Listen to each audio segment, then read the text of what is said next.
Hey guys, welcome to the CO visit. Colin here, always my trusty coffee.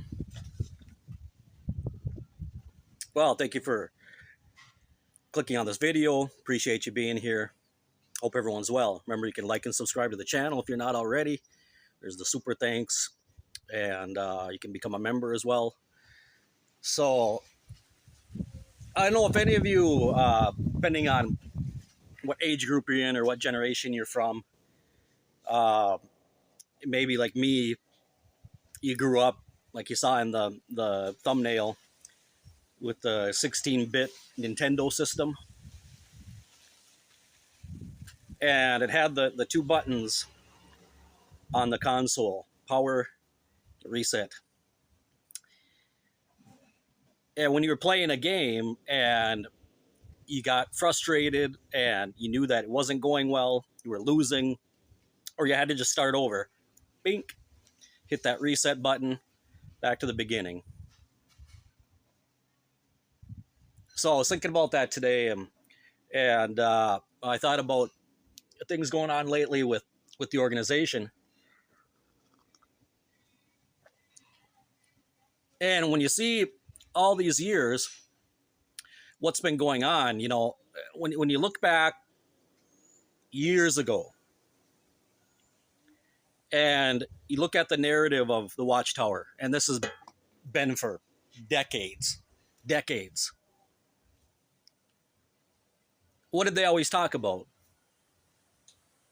Their literature and the meetings were permeated with the sense of urgency. Armageddon, the end, the last days. It was everywhere. And there were just dozens of books that we studied back when there was still a book study, the Tuesday night book study. We had the Revelation book, and there was the Daniel book, and there were the books on Isaiah. All of those full of prophecies, full of calculations of times. And of course they had the antitypes, which they don't teach anymore. They threw that out. So there was always this sense of urgency. And that's why also the governing body talks so much about accurate knowledge. Taking in accurate knowledge, having accurate knowledge, being truthful, being precise, following the Bible. Especially my active witness friends that might be watching this. Does it all make sense to you now? Do you see what's happened all of these years? You see, right now, with what's happening with this recent admission of the governing body about Armageddon not coming, that had its beginning back at the beginning of the 2000s. Right around the time, 2009, 10, in that area, when they came out with overlapping generation. That was the beginning of it. And why did that happen? Because they saw the imminent end of that prophecy. It was failing because all of the people from 1914 that were supposed to be alive to see the beginning of the tribulation were nearly gone. And then later on, they were gone. So they knew that already, and they had to come up with something else. So they came up with that overlapping generation, which bought them another few years, another decade or so. They had another decade under their belt, and so they knew that, okay, we got that up our sleeve. And they went with it.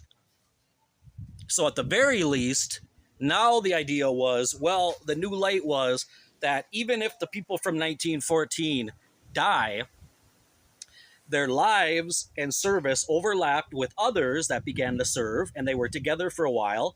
Then the people from 1914 die, and the ones that overlap keep going, right? And so, at the very least, the lives with which those overlapped, those people, at the very least, would see Armageddon and the beginning of the tribulation. Well, now what's the problem? What's the problem they ran into now?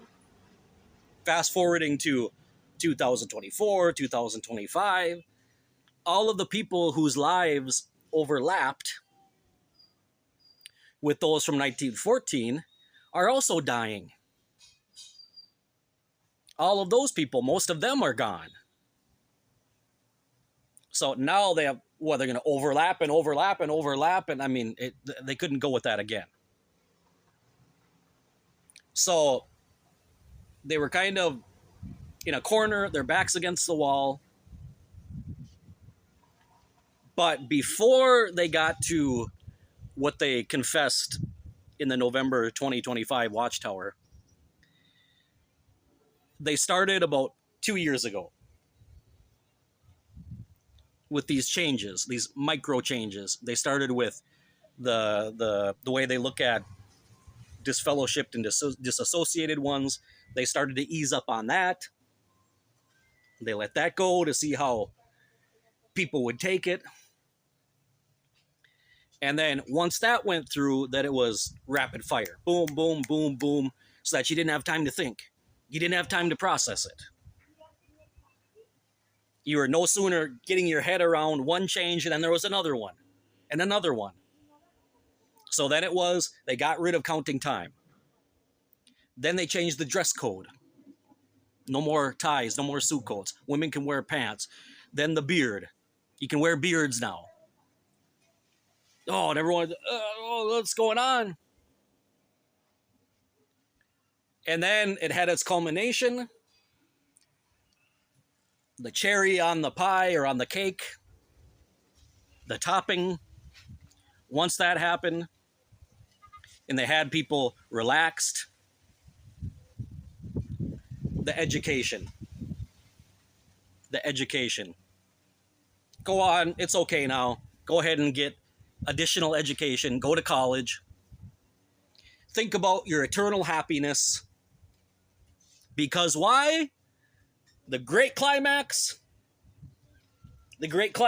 which we all thought, according to the Revelation book, its grand climax at hand was going to be Armageddon. No, it's not Armageddon. The great climax is, why are we doing all of this?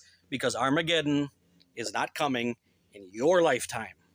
Now, if you analyze that, like I said in my other video,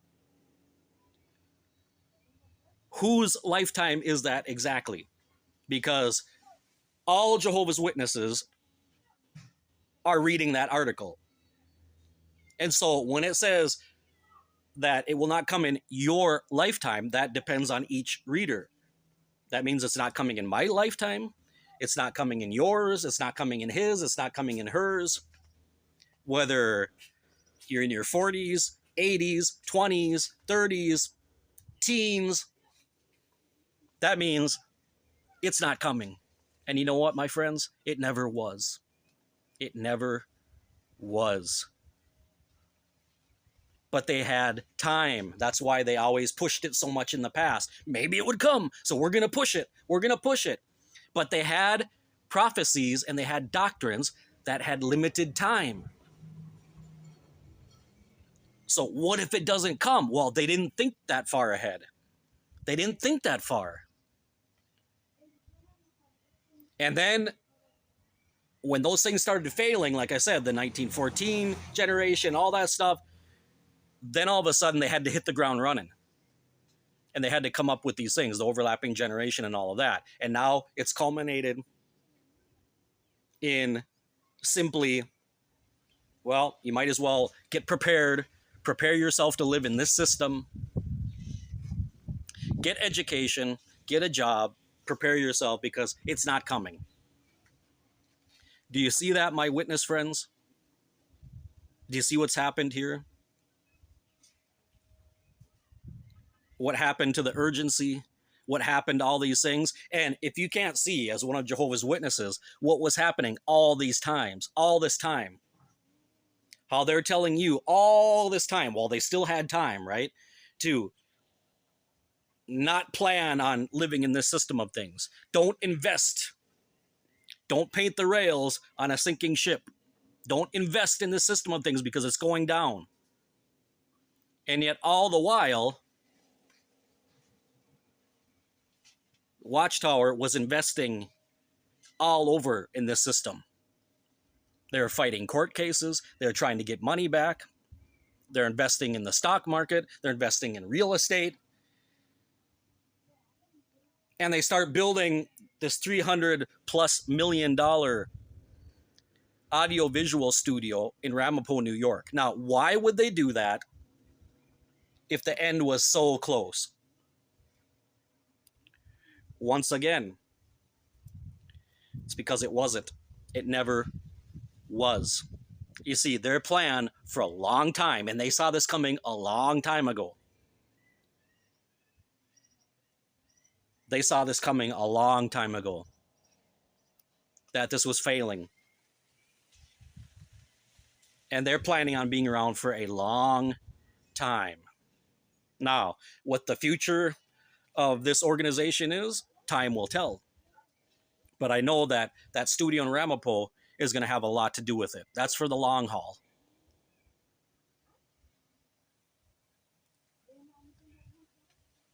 So, all else fails, rebrand, hit the reset button, do it again. As long as you have these followers, members of the religion that are just willing to roll over,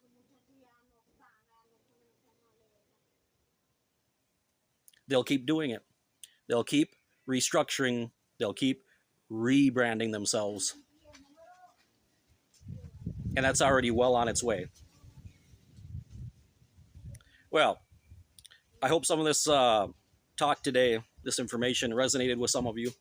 Hope it makes sense.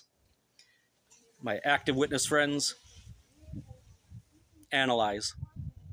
Analyze. Get out now while you can, while you're ahead, especially you younger ones.